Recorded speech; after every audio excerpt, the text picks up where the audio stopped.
And welcome to Late Kick is Live. It is Thursday night, October 13th, the year of our Lord 2022, brought to you proudly by Academy Sports and Outdoors. The impossible starting to seem more and more possible every week as this sport dives deeper and deeper into the 2022 version of itself.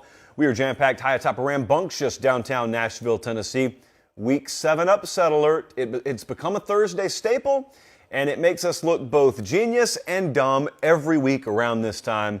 So why not continue that sterling tradition that we started around here? Also, I'm gonna probably take part in another ill-conceived plan tonight to reassess and re-predict the conference championship races, because we have a mailbag tonight, and one of you asked, hey, it's mid-season, how would you predict the conferences if you hit the reset button today? And I'm going to cling to some of my predictions way longer than I should, and irresponsibly so. We're going to do that tonight. As I said, we got tons of Q&A. A ton of you want to know, can Texas make the playoff? A whole bunch of you want to know. Look how uneven the mic is. All right, we fixed that. Some of you want to know, can a conference have 3 teams in the playoffs? So we're going to address a lot of that, because we had like 50 questions about that stuff tonight. Also, we're adding best bets on the Ramen Noodle Express. Hopefully another hot week. And hey, I'm going to address a rumor in just a second, probably like 30 seconds from now. They're watching us in Atlanta, Georgia. Stephen, happy birthday, sir. I did see your text this morning. They're watching us in Philadelphia, Pennsylvania. I have it on good authority that at least one fine citizen in the city of brotherly love named Wesley has a wedding scheduled in the fall, usually a no-no around here, but what did Wesley do? He had the good sense to not hold it on a Saturday. Thank you, Wesley, from all of us to you. Joplin, Missouri tuned in. Grand Island, Nebraska tuned in. Need to hit a rumor right quick. Rumors is my favorite album of all time. Bradley's too. Fleetwood Mac, 1977. Rumors, great album. Rumors, when they float around the Twitter sphere about you, are not good. So, there's a rumor that we hung out with management last night. In just a second, I'm going to snap my fingers and Director Colin is going to dispel part of the rumor. It is true that producer Jesse and Director Colin and myself, we were summoned to the home of management last night. So we went, you got to do what you got to do. But Colin, let's clear it up. This was the dynamic there. Okay, we got the Atlanta Braves and Philadelphia Phillies locked in Game 2 of the National League Division Series. There's management way over there, and there's me all the way over here. This was a classic we're here so we don't get fined kind of vibe. And Director Colin somewhere, Jesse's face naturally is blocked out because you may or may not think he's real. This is what really happened last night south of the greater downtown Nashville area. So it is true that the 3 of us were summoned to management's home, and it is true that we took part in some of the festivities. Meat was a little undercooked for my taste, but all in all, a good time was had. It was just a good time on our terms. That was the real dynamic. And if you're listening on podcast, I really can't explain much to you. You just have to tune into the YouTube feed and check it out. By the way, as we dive into bold predictions and we dive into some upset alerts, make sure you're following on Instagram and Twitter this weekend at LateKickJosh. I don't want you to miss Friday Night Lines tomorrow night, live from Knoxville. I don't want you to miss all the access we're going to have for you. We're going to be on the field Saturday. They're paying like $2,000 for seats. We're going to be on the field.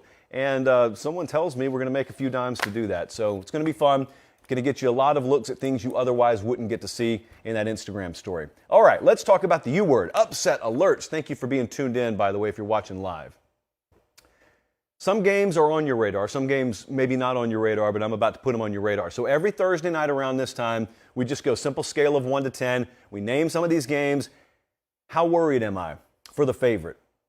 How pegged should that upset alert meter be? First game on the upset alert meter. I don't think anyone has talked about it all week. It is Iowa State at Texas. Texas most recently famous for winning some big games. Texas most recently famous for getting Quinn Ewers back. And now they're favored by over 2 touchdowns. They are favored by 16 points at home against Iowa State. This one's off your radar, and it should be. Iowa State's already got multiple losses, so for all intents and purposes, they're out of the Big 12 championship race. You've got big praise rolling in for Texas this week. They're off the Oklahoma win. They've got Oklahoma State coming up next week. And for the first time, you can feel it, even in the JP poll, we can feel it. People are starting to take them serious on the national scene. And we're going to talk later in the show about what they're capable of this year. But listen, we're so into Texas, we changed the color of the mysterious drink in the chalice. Some say it's Tennessee orange, some say it's Texas orange. I just say it's what they had left over at Publix, but I digress. Texas is red hot right now. Iowa State, on the other hand, ice cold. Iowa State, I have it on good authority, due in large part to a tweet put out earlier today by our buddy Parker at Stats of War. Iowa State's got 9 losses since 2000. Only 2 of them have been by double digits. So they just don't lose by double digits very often, and we're asking them to lose by 17 here if Texas is going to cover. But this is about outright upsets, okay? I think that there are some scenarios out there where Iowa State hangs around kind of a sleepy game, and they compress it, and they hold the ball like it's theirs to own, and Texas ends up winning, but they don't win comfortably, and then all of a sudden people talk about Quinn Ewers coming back down to earth. I could see that. What I don't think is going to happen is the outright upset. I'm going to put a 5 on this, mainly because I want Texas to be paying attention, but I don't foresee myself checking the eye, Josh, in Neyland Stadium Saturday and saying, oh my goodness, look at this. Look, there's 5 minutes to go in this game. Iowa State's got a 3-point lead. That I can't feel. Doesn't mean it wouldn't happen. I just can't feel it. So I'm going to put that one at a 5. You know what? Let's downgrade it. Let's put it at a 4. 4.5. Let's split the difference. Let's go to Bama, Tennessee. We already did the game prediction. If you want the full game prediction, that's on the YouTube channel. This is where the Every Given Saturday tour will be.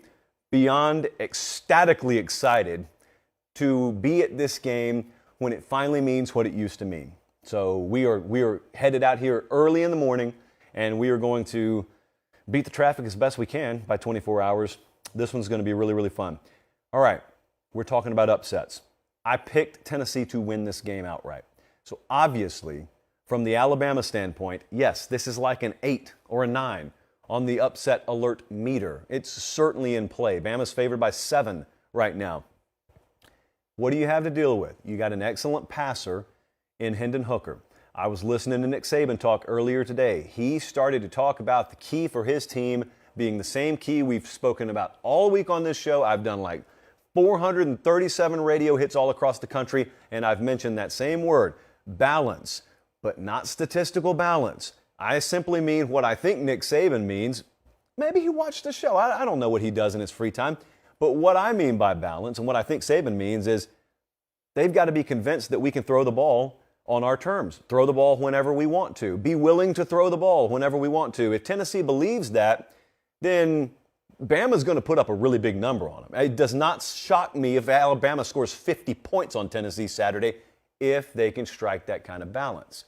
It's a huge if, obviously, because of the health status and really no one knowing, including your boy here. Okay, let me be clear for my friends over on BOL. No one, including me, knows the true status of Bryce Young, at least people who are going to talk. So if we get healthy Bryce Young, that's a totally different story. If we don't get a fully healthy Bryce Young and they can't fully open up that playbook, then all of a sudden that balance starts to come into question because then Tennessee can key on the run a little bit more. We went over that. You want to see it, watch the preview video. The environment, I think, will be incredible. It is semantics when we start arguing whether Bama has or hasn't seen anything like this. It is my humble opinion that everybody on that Bama roster, sure, they've been in incredible environments. I think this will be the most incredible. Not by 10 miles, but the most incredible that they've experienced. So you got all that, and you got the questions with Bryce. I'm simply saying yes. 15 in a row, I've watched every single one of them. I think this is as close on the upset alert meter as we've ever been to a 10. I'm going to put it at an 8. That's the upset alert meter. There's a game in Norman, Oklahoma this Saturday, featuring, obviously, the Oklahoma Sooners. They are hosting Kansas. A lot of you are looking at this point spread saying, hold up, what? Who died? How is this at 9? And it is true that Jalen Daniels will not play quarterback Saturday for Kansas, but even then, Jason Bean, you have seen play. It is the opinion of mine and a lot of people who have actually watched Kansas football this year that there's not this steep drop-off at the quarterback position. Sure, you want your starter in there, but this is not a situation where Lance Leipold all of a sudden breaks glass and hits a red button and they just have to start running triple option because they don't have a guy who can throw the forward pass. They've got an adequate backup quarterback. Oklahoma is lifeless. They haven't been losing games. They have been lifeless. They haven't even started to play the games. They got run by TCU. They got run by Texas. and they're favored by over a touchdown against a team that has shown a ton of life. And I think since Kansas lost last week, I think people just assume, okay, all right, now they'll go back to being Kansas. And I don't know that. I think this should be a 9.5 on the upset alert meter. If I get inspired play this week, or forget that, if I just even get play this week out of Oklahoma, sure, they should win the game. But there's a huge difference in talent roster discrepancy versus team discrepancy. I mean, it doesn't really matter what your talent roster is if it doesn't come to play. I mean that in the most literal of terms. Oklahoma has not come to play, period. That's a pejorative that people sometimes use when their teams lose. We just didn't show up. But normally it's just that you got beat. Oklahoma quite literally has not shown up to games. Does that just fix itself because it's Kansas coming into town? That in and of itself doesn't mean what it once meant. Kansas coming into town. That's like when people in the South say, well, we got Vandy this week, and then as if to say, we can just look over Vandy. That's a win. Kansas is not, we got Kansas and. No, you got Kansas this week.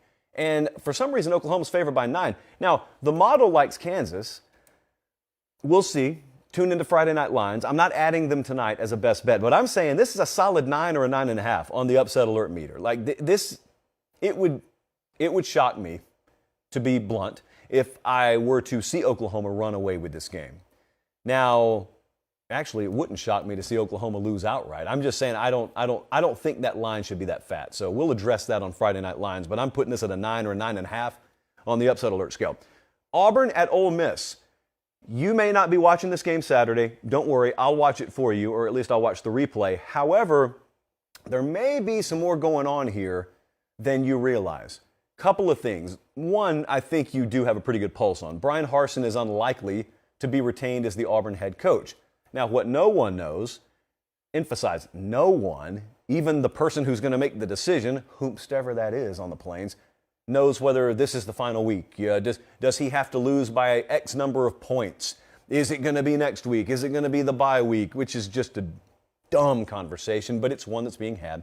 So regardless of when it happens, we don't think Brian Harsin's going to be retained. Now, the follow-up to that is, how does it impact the team's play on the field? Because they got beat pretty soundly last week against Georgia, but that's Georgia. And Georgia was in a strong bounce-back spot because they got embarrassed, even in a win, the week before against Missouri. So it's understandable. Georgia's beaten many a team soundly in Athens, many an Auburn team soundly in Athens. Second straight road game for Auburn. Can they go into Ole Miss as a little more than a 2-touchdown underdog, about 15-point underdog? Could they actually pull an upset here? It's one thing to cover. It's another thing to pull the outright upset. And the reason I have such a hard time believing it is because there's a chance this Auburn team's in freefall mode. I don't know, but it's a term we use around here because we don't like using really advanced statistical terminology, mainly because we don't understand it. But the freefall mode is when the bottom has totally fallen out for a team. At that point, no set of statistical data and analysis matters because that team is no longer that team. So there is no bottom of their barrel. Conversely, sometimes a team can be in ascension mode, and there's no ceiling on how good they can be. And we like to shy away from both of those types of teams because it's very hard to get an accurate gauge on them from a predictability and modeling standpoint. Well, in this game, Auburn could be on the short end of that stick. Auburn could be in freefall mode. If they are, Ole Miss could win 38-3. But if they're not, and this is just played heads up, Ole Miss could win this thing 30-20. There's a 27-16 final somewhere in the cards. There are a lot of different combinations of scores here that sees Ole Miss win, maybe even comfortably because Auburn has a tough time scoring, but Auburn's still covering. The model for the record has Ole Miss winning by 11, but that's the model telling you it expects Auburn to be Auburn without the whole risk of freefall mode. I'm going to put the upset alert at a 3.5 because even if this is tight, I mean, the opportunity or opportunities for Ole Miss to just put one on the board late and Auburn's inability to run away from anyone, even if they grab a lead, it just doesn't make sense for me to really expect an upset alert here. Now, it is a noon Eastern time kickoff, 11 a.m. local there. There's not nearly as much hype behind this one as the Kentucky game. So I don't think crowd is going to be what wins this for Ole Miss. I don't think Ole Miss needs crowd to win it. Here's the other thing I'm talking about. There's a story I'll be able to tell you probably after this season, if you'll remind me, about the Ole Miss Kentucky game. I got to save that for a cold day, not necessarily a rainy day, but a cold day in January, February. In the meantime, there's some thinking out there that Lane Kiffin may be looking around. It doesn't help when he tweets out pictures on his own Twitter account of him standing in a hallway minutes before he gave his farewell press conference at Tennessee. It doesn't help. I'm just saying. And so, since he put that kind of stuff out there, I'll tell you, I think Lane Kiffin would take the Auburn job tomorrow if he could get the Auburn job. I don't know if he's ever going to be offered the Auburn job, but I'll tell you what greatly helps. When you get Auburn to come in your backyard and you get the opportunity to embarrass them and you know the other guy's probably on his way out, if you get that opportunity and you are so inclined, if you're looking for any kind of situational, motivational edges and dynamics, there's one for you. Let's move on. Mississippi State at Kentucky. Kentucky loses one game and all of a sudden, poof, they're off everyone's radar. Well, not necessarily, because Will Levis is back this week, and that line, in turn, has come down from Mississippi State favored by 7. You heard that right. The Bulldogs were favored by 7 in Lexington, all the way down to 4. And that's about how Vegas values Will Levis. The model loves this number. Our model has this dead on the money. It has Mississippi State winning by 4, so obviously I don't have a lean on the point spread here. But I'm going to put the upset alert at an 8 because this is already supposed to be a close game, so it wouldn't even really be that big an upset. But it's that classic sort of meeting in the middle of one team being due up and another team being due down. I mean, Mississippi State is off back-to-back wins over A&M and Arkansas. You had the backup quarterback situations there. And they were at home for both of those games. Does anyone in the crowd out there remember the last time we saw the Bulldogs go on the road? Because I do. And they were at LSU, and they woefully underachieved relative to reasonable expectation, including mine. They lost 31-16. Not a great LSU team. They lost. Well, now, first time since then, we see them go back out on the road, and they're favored. They're favored in Lexington. Conversely, Kentucky's off back-to-back losses. Really desperate times now for Mark Stoops and the Cats. They get their quarterback back. They're at home, back against the wall. You got a team due down off of 2 good wins at home, but they're in an environment now on the road, and the last time we saw them there, they lost to LSU. It sounds like I'm trying to talk myself into taking Kentucky, and I'm really close to doing it, but the model is built to override my gut. So gut says Kentucky, but then again, I say Mississippi State's the most underrated team in the country, and the model says, walk away, friend. Walk away. Leave it alone. I'm just saying this is an 8 on the upset alert meter because the spread is 4. So why wouldn't it be an 8? Academy Sports and Outdoors is our exclusive partner. You're watching this show right now. Maybe you're listening to this show right now. Whatever you're doing, unless you have been scammed, you're watching or listening for free. And the reason is because of our partners at Academy Sports and Outdoors. But as I often say, this is not some latex factory that just happens to be deep-pocketed and they needed a tax write-off, so they sponsor us. These folks have tons of stuff that you'll love, tons of stuff that you need. And so if it was a latex factory, I'd just say, thanks, Academy Latex. See you next show. This is Academy Sports and Outdoors, your one-stop shop for all of your outdoor sporting goods needs and beyond. We, and by we, I mean several people in the building, were at a cookout last night.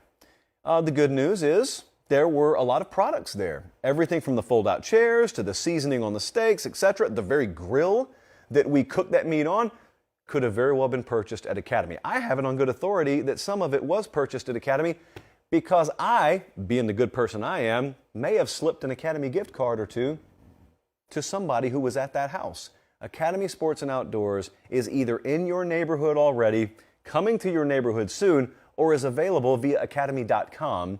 And so if you appreciate, number one, good products, and number two, if you appreciate the fact that this show is free, pay a visit to our friends at Academy Sports and Outdoors. These are really good people. These are not people who you don't hear from.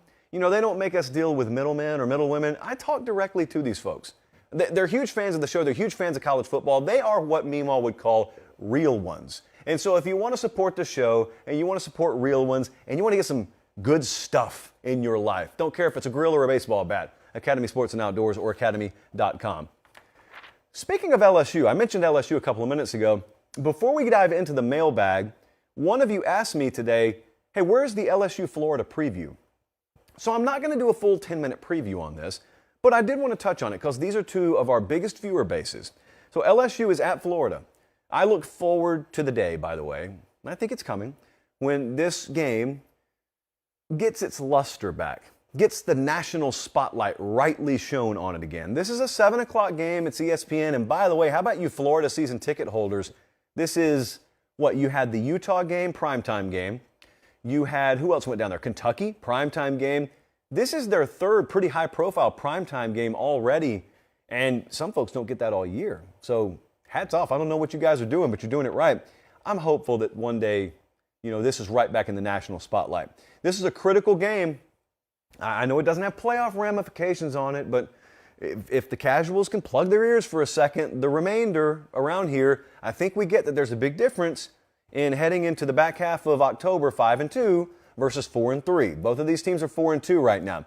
LSU, for those keeping track, LSU seeking the first 4-game win streak versus Florida since 1977 through 1980.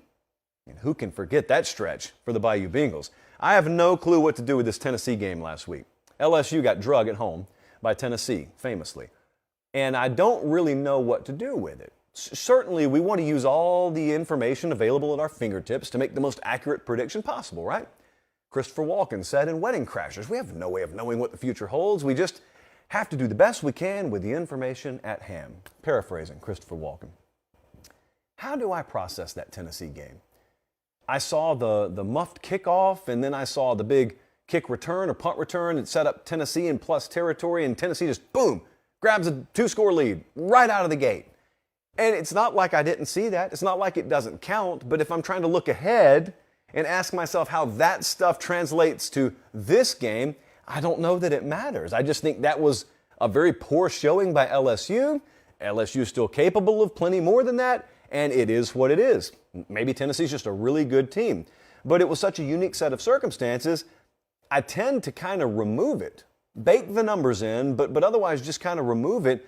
The scheduling dynamic, Tennessee was off. LSU was coming off a road game. You know all that. You saw the game like I did. So what I do care about here is LSU's been decent on third down. They've been decent. They are 38th in the country. Can they prey on the statistic and the fact that Florida's defense on third down is the worst in the SEC? See, last week, what we were asking about LSU is Tennessee secondary, nothing to write home about. Can Jaden Daniels in the passing game take advantage? And early on they didn't. The passing statistics ended up looking impressive, but it was irrelevant because Tennessee had already pulled away. Well, can you avoid the other guy having a fast start this week? And can you convert on third down? Can we get an 8 or 9 of 14 or 15 type of game? That'd be good enough, maybe, to win if some other things fall your way. But on the other side, I think the Florida ground game is the most important factor here.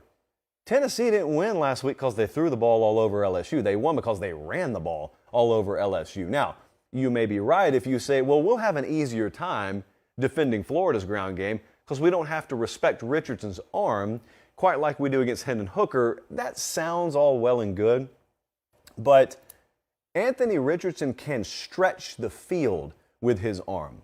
Now, you can roll the dice that there won't be accuracy behind those throws, and you know what else he can do? We just showed it on B-roll. He can improvise. He can make throws on the run. He can scramble, and when everything else is broken down, make some of the biggest plays that he makes all afternoon. He did that against Tennessee, by the way. So if you want to sell yourself that you don't have to respect his arm just because the completion percentage is in the mid-50s, you be my guest there.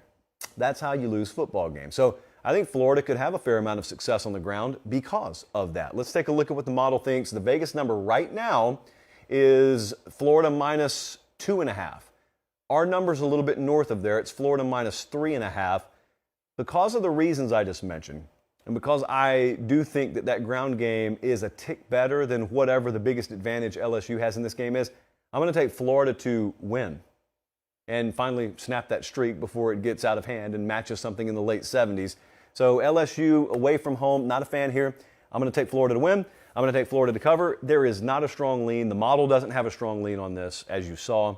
I just think it's two fairly good teams playing each other with hopes that 1 or 2 years from now, this game means a lot more on the national scene. All right, let's move on. Let's open up the mailbag. Let me take a sip from the chalice. Very delicious. There was a conspiracy before we get in the mailbag. I'm not playing around when I tell you this. You know, I got the chalice of supremacy here, and I have whatever the drink of choice is every evening on the show, and it's been orange the past, what would you say, Colin, about the past week and a half. So, because we picked Tennessee to win the game, because we broadcast from Nashville, Tennessee, and because the mysterious liquid in the chalice has been orange this week, we were accused of being Tennessee homers. And I was accused of sort of red flagging you. You know, this is supposed to be something like a Where's Waldo, where I wasn't going to mention it, but the viewer was just supposed to pick up on it. This is news to me. I had no clue. That stuff's orange, like I told you, because that's the last color that Publix had when I picked up the Mio Energy Shots earlier this week. And they don't sponsor us yet, so I'm not going to mention their name again. But, there's no hidden agenda, at least not that I know of. Now, whatever Jesse and Colin and the production team do behind the scenes, that's their business. But that stuff's orange because it had to be orange. Having said that, we're still taking Tennessee to win and looking forward to Knoxville this week. Okay, let's dive into the mailbag. Some very interesting questions here. We have not done a mailbag in about a week and a half, so you guys were a little bit backlogged. First up from Doc, Texas. Which 4 current programs are your personal dream scenario for the college football playoff this season? Doc, normally I don't believe in playoff talk before Halloween or Thanksgiving if I can have my way, but you asked about it. And remember, he said this year, dream scenario for this year, paper pop, because it's very serious stuff. I want Alabama in there. Number one, to balance the accusations of homerism this week. So here's some Alabama homerism for you. Roll Tide, we want Bama in there. I don't want the playoff without Alabama, because when we get those, albeit rarely, people always ask the entire spring and summer, would that team have won the title if Bama had been in there? I'm not interested in that conversation, as dumb as it is, and so I want Bama in there. So if you're going to win a title, I want you to go through a playoff that has Bama in it. Also, I have immense amounts of respect for the program. I love when they're there because I like seeing the biggest programs and the most talented programs there. Yes, that does mean that I love the big-time brands. Yes, I do. But I'm about to counter that in just a second. So Nick Saban's the best of all time. I like to see him and Alabama in the playoffs as often as possible. If that's homerism, it's homerism. That's somehow we're Tennessee and Bama homers this week. The next one is USC. I'm not sure. Maybe you do have a grasp on this, but I don't know if you do.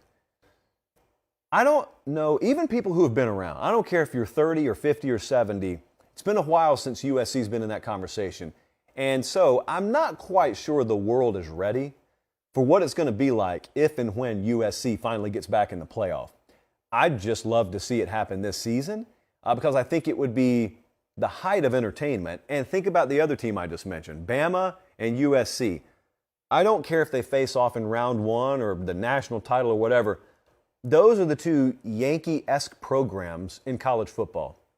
Those are 2, and USC's not back here yet, but please believe me, children, in the mid-2000s, when USC was rolling and they were really on top of the sport, you could not have found even the most casual of sports fans in America. If they knew anything about college football, you could not have found a single fan who said, USC, no opinion. People either loved them or they hated them. I can assure you, people had an opinion on USC just like people have an opinion on Bama. No one's indifferent on Bama. They either love them or they hate them. That is great. It's great theater. It's great drama for a playoff. And remember, in the playoff, you're trying to bring those agnostic fans to the table, or at least that's what I'm told. I don't particularly care about this stuff, but I do know it's a business and we need eyeballs. So if you had those precious storylines, I think that would make for a really good playoff dynamic or two. Now, the third one I want in there is Penn State. I think it would put a smile on producer Jesse's face, and he may have had one earlier on the show, but we can't show you his face. Colin, do you have that graphic again? I know it takes a second to pull it up. You know, producer Jesse was already featured on the show tonight because he was at management's house last night, along with me and Director Colin. Director Colin had the good sense to stay away from cameras, as he always has. Jesse is lazily over there at the table playing Uno or dominoes, I don't know. So we had to block his face out. Well, I would love to see the block removed from Jesse's face off camera, and I would love to see a big smile on his face. Because if I put Penn State in the playoff, it would be ear to ear. Even if he got nothing for Christmas, ear to ear smile for Jesse. And I would love to see Penn State folks rewarded for their passion. And I would love to see James Franklin get a shot at playing for a national championship. And I got an itchy nose tonight. It has nothing to do with Penn State. And I would love to see that fan base get the opportunity to travel to a semifinal destination like Michigan did last year. I was in Miami for the semifinal game between Michigan and Georgia last year. And there were Michigan folks all over the place. Some of the palest tans on the beach you will ever see in December or January. It's not their fault. It's just where they live. But it was great. It was a great experience. They got drug in that game. But I guarantee you ask those folks about the week leading up to that game, it was a great experience for them. I'd love to see our friends from the Northeast, from Pennsylvania, be able to experience that. Here's my last one. I want Oklahoma State in the playoff. I want the Big 12 represented. And you thought I may go Texas there. And I'd be fine with Texas, believe me. I'd be fine with Texas in the playoff. But we're a big Mike Gundy show here. I'm a big Mike Gundy fan. They're still undefeated. Personally, I think they're going to have a tough time with TCU this week. I think they'll have a tough time with Texas next week. But who cares? Okay, that guy, Mike Gundy there, he's made a living. He's made a career out of pulling upsets when people doubt him. So what if they just keep winning and they make the playoff? They would be a first-time team. They would represent the Big 12. I think it's the most entertaining conference in America. I would get to listen to a couple of weeks of Mike Gundy on a more national stage, a more national microphone. Mike Gundy has sung from the same hymnal as we have on a lot of college football issues as of late. And so I would just love, we'd probably be able to get him on the show and we'd have some time to do it. My dream, as I told you, I just want to host an hour-long show with Mike Gundy. We may get the opportunity if he made the playoff. Now, I said Bama, I said USC, I said Penn State, and I said Oklahoma State. Notice what we did there. We've got 3 first-time teams.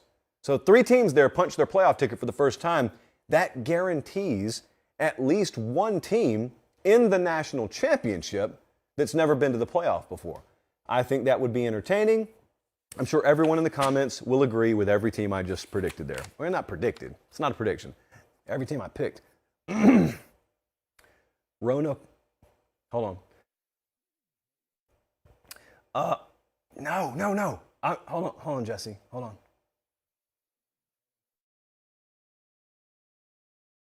Are we back? Yeah, we're back. Okay. Sometimes the voice pretends like it's going to go, but it comes back. Roanoke, Alabama tuned in tonight. Tallahassee, Florida. And St. Paul, Minnesota. Okay. Now we get to the really, really juicy Texas question. Just follow along, please.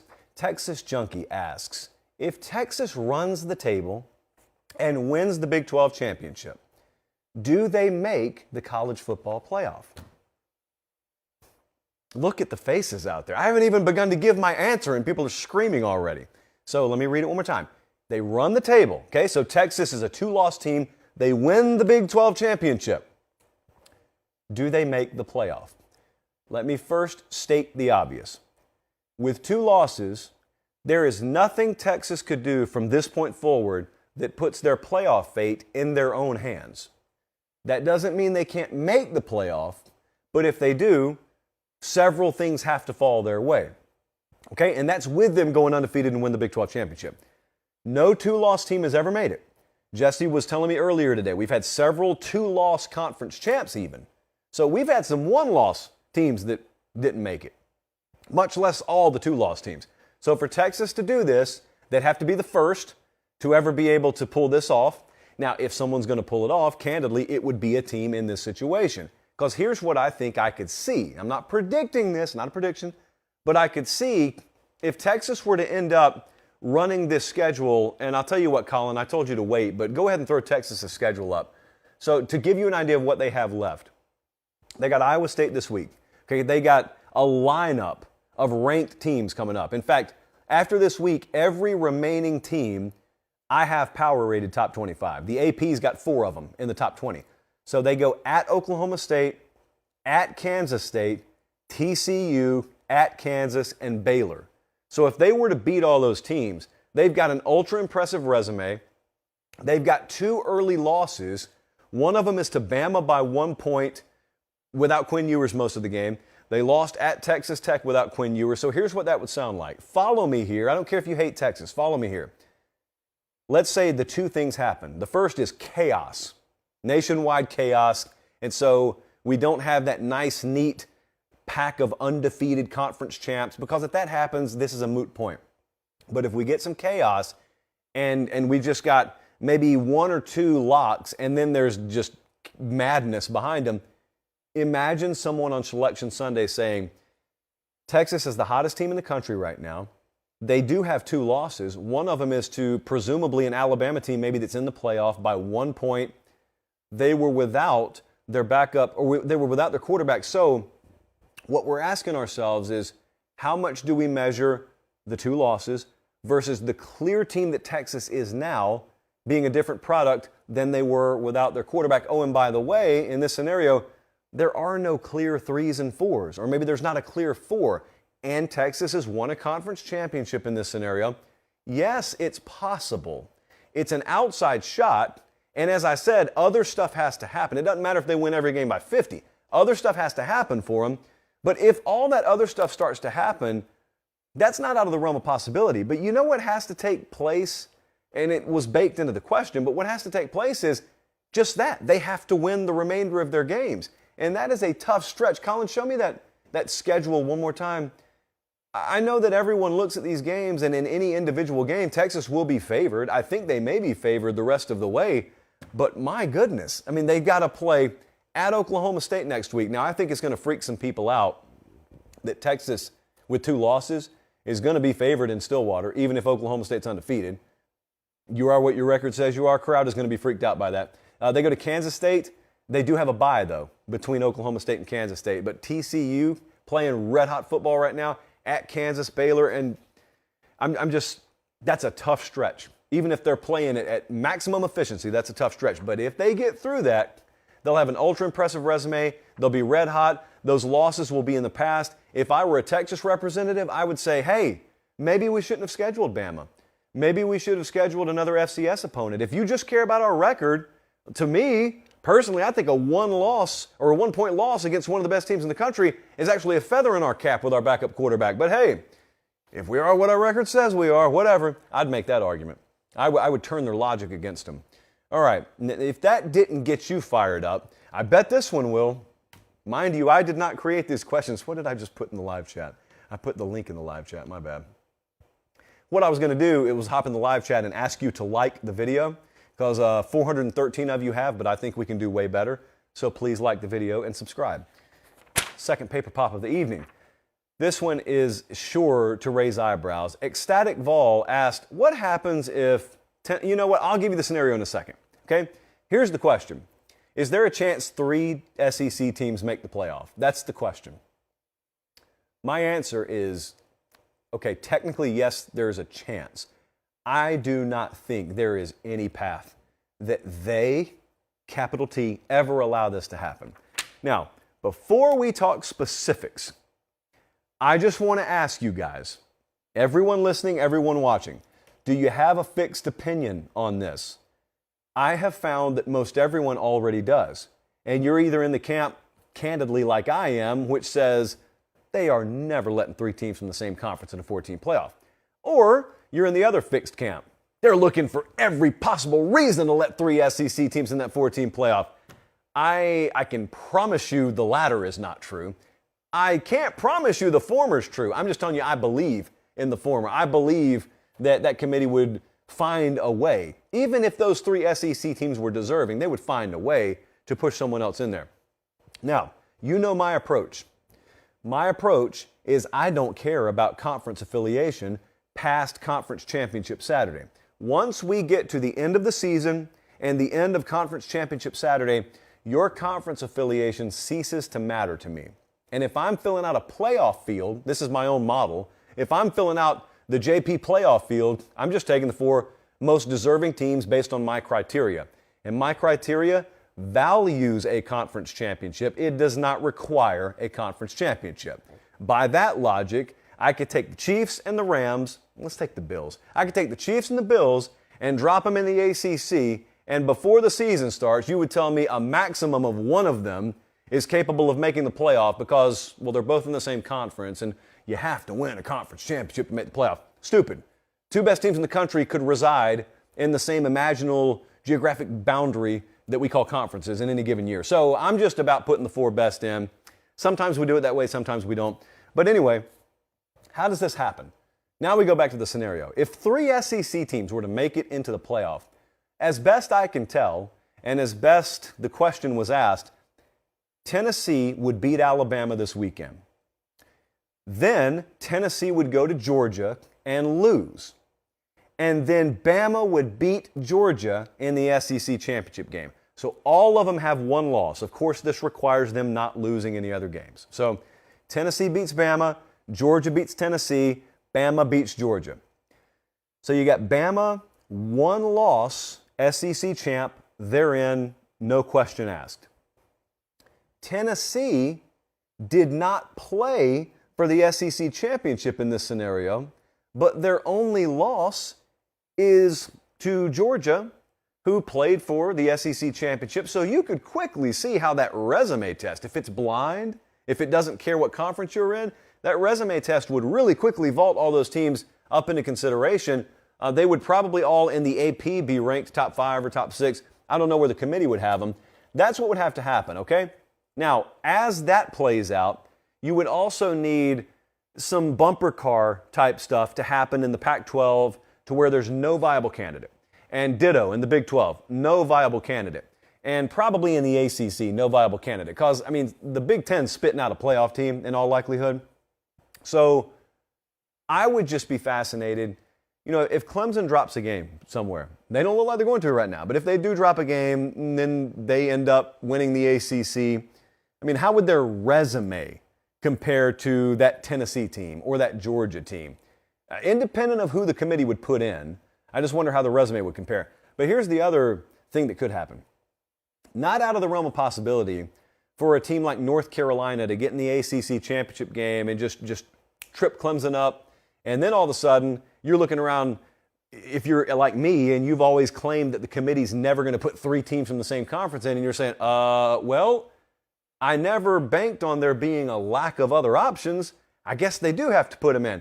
That's the only way that would occur to me. And that is way outside the realm of probability. But of course, it's a non-zero possibility, so we have to mention it. Next question. These are entertaining, if nothing else. Again, appreciate you guys being tuned in. Let's talk some dark horses here. The daffiest duck boy, B-O-I is the spelling on boy. Colin, here's your endpoint. What 3 teams do you think are dark horses to make the top 10? Maybe make a late push for a New Year's Six Bowl from Hartsville, Tennessee. So I've got 3 of them. Mississippi State, as I've been on the record many times saying, I think is the most underrated team in the country right now. We've got them top 10. Now, the AP has slowly started to come around. I think they got them in the teens somewhere, but they're still underrated. So Mississippi State, look, even if they drop a game here, they've got a stretch coming up where I think they're the better team at the moment than everyone but Bama left on the schedule, I think. So let me take a look. Yes, no, yeah, okay, they got Georgia. I forget about that Georgia game. Here's the thing about the Georgia game. You see that game against Georgia on what is that, November 12th, and you think, well, there's a loss. Just be careful with that. Look, Georgia will be favored in the game, but be careful with that. Because what you don't see on this graphic is Georgia plays Florida and Tennessee the 2 weeks before they go to Starkville.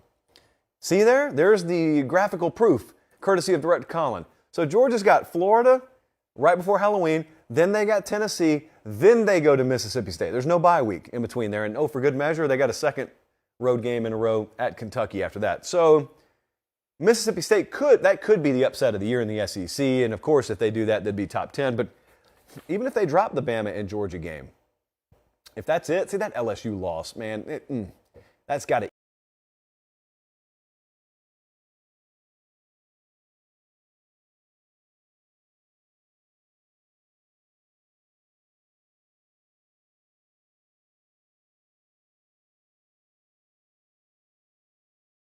Because I think even if the committee doesn't end up awarding them a playoff spot, certainly an AP voter is going to look and understand, wow, that's kind of a different team with Quinn Ewers at quarterback, huh?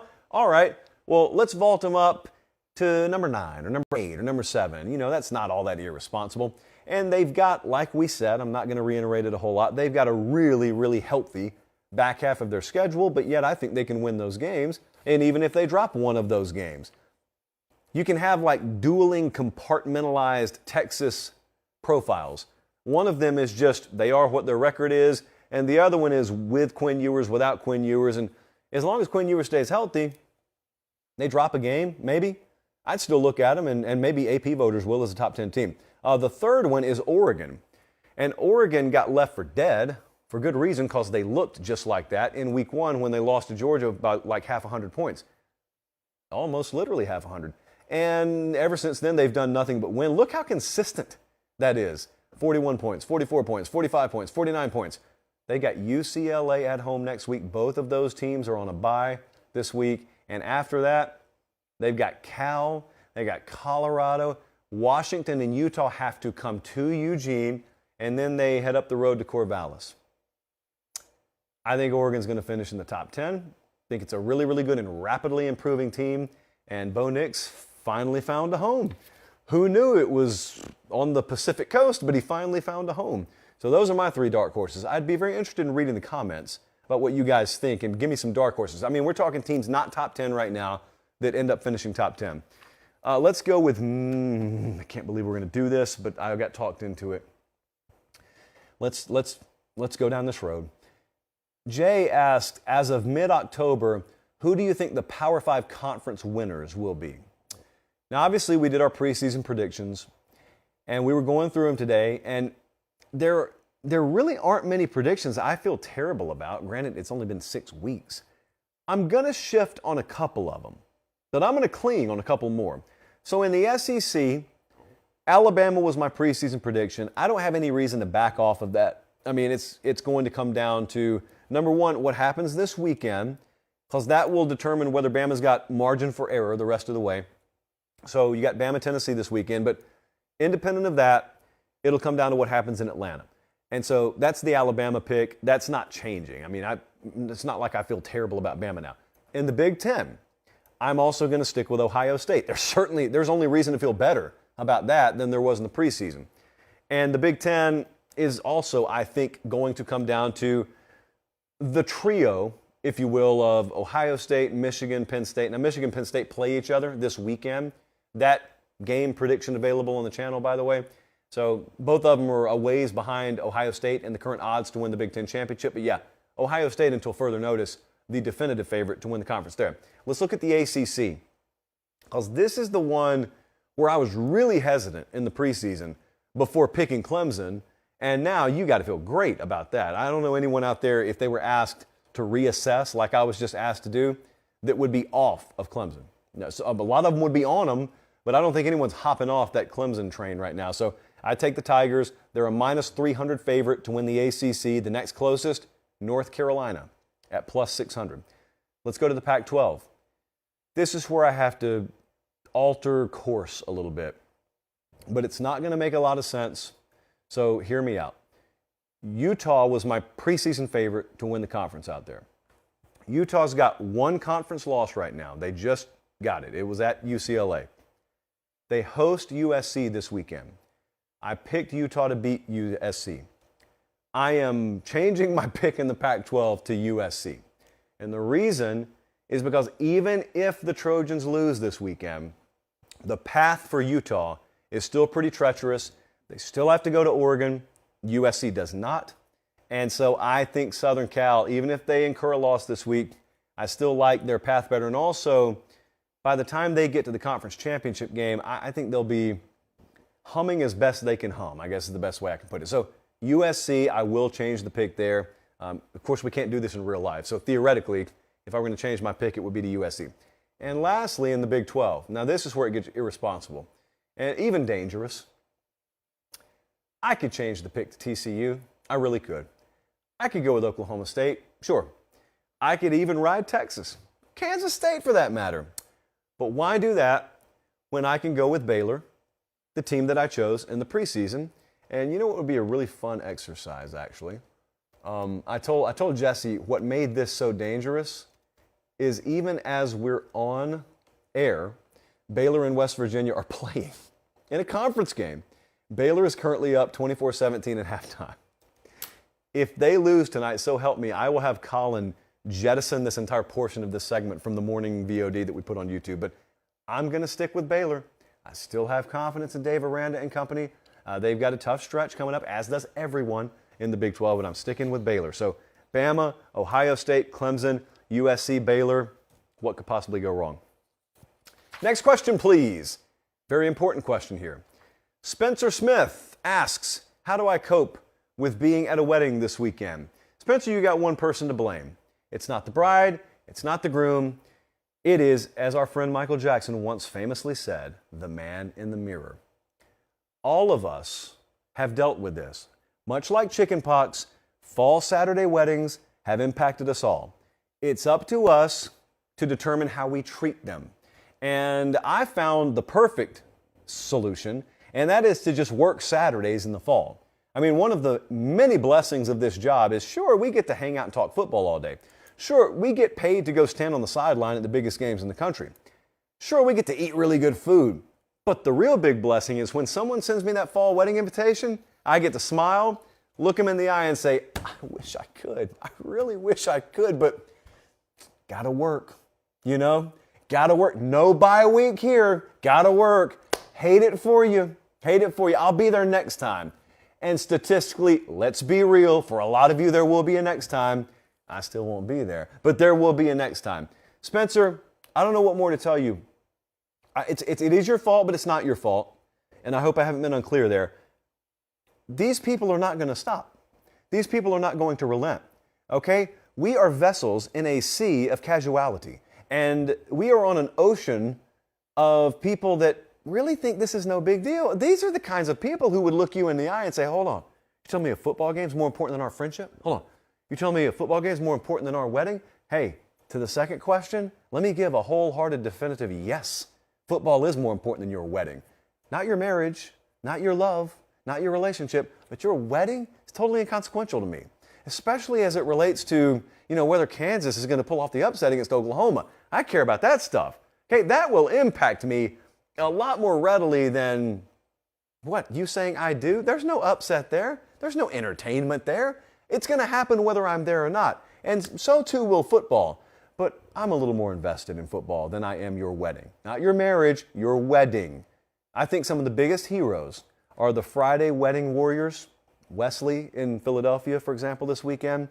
The ladies amongst us, the ladies of Pate State, that more than are willing to bite the bullet and go spring wedding. Like, who looks at a spring wedding and says, ooh, birds chirping, flowers blooming, ooh, who wants that? Give me cold, give me wind, give me nasty looking gray skies, give me fall. Ugh, no. We need more of that and less of the former. So, Spencer, I don't know what you've gotten yourself into. I pity you, I pray for you, and really our nation, because we're at a crossroads.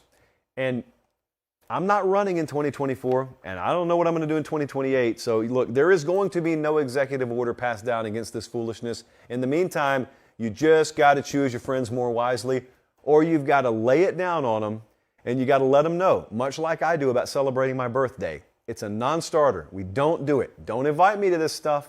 I will send you whatever I can afford to send you, but don't invite me to this stuff. I'm sorry. Bruce Hornsby, that's just the way it is. Third paper pop. Ramen Noodle Express time. I'm adding another game here, fresh off the presses. So let me remind you the games we're on so far. Georgia Southern plus 10.5, Western Kentucky minus 6.5, NC State plus 3.5, Fresno plus 8.5, and we're going under 52.5, Penn State and Michigan. We are also happily adding South Florida plus 12. There are the Bulls. They are hosting Tulane, for those of you who care about such things. There are like 5 more games where I'm waiting on line movement, so I'm not giving them out right now. Friday Night Lines, it is imperative that you're watching at Late Kick Josh. That will be live on Instagram. We'll be in Knoxville tomorrow night doing that from somewhere, confirmed somewhere. So make sure you're tuned in for that. And we're going to have a ton of great content on the Instagram and all the social feeds at Late Kick Josh all weekend. Appreciate you guys being tuned in. Make sure on your way out you like the video and subscribe to the channel. or the podcast if you're listening on podcast. Those subs, we love them. Management loves them. We love them. Everyone loves them. For Director Colin, for Producer Jesse, I'm Josh Pate. Have a great weekend. Enjoy the games. We'll be back here same time Sunday night. Until then, take care and God bless.